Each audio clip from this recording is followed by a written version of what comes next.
Marvin Gaye stayed beefing with I somebody. watched this video and it cracked me up because I knew that Marvin Gaye was an Aries, so I wanted to look at his chart to see what the hell he had going on.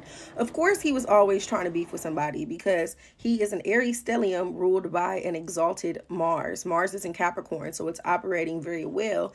And in general, Mars is the planet that represents fire, it represents confrontation, it is associated with drama.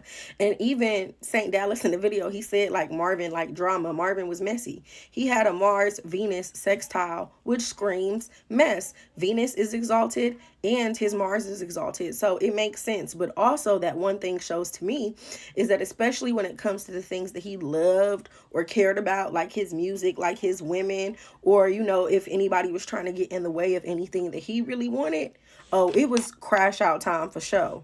And him having Mars and Uranus in the relationship houses, because the 11th house represents your friendships, and especially for somebody like an entertainer, the 11th house will be the industry. He has the South Node there and he has Uranus there, which shows that his relationships with people in general can be chaotic.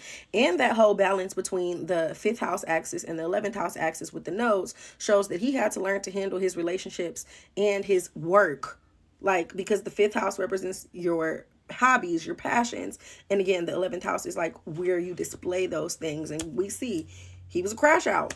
And yeah, Mars in the 7th house, honestly, period, just gives somebody who's confrontational, somebody who likes drama. He had Pluto in the 1st house conjunct his ascendant, so he had a very dominating, intense personality. Like, I could go on and on about Marvin Gaye's chart, but he was a crash out. And it's so funny because we have a lot of similar placements. I'm also a Cancer rising. I have the same Aries stellium. I also have Jupiter in Pisces. Like, it's just funny. It's really funny.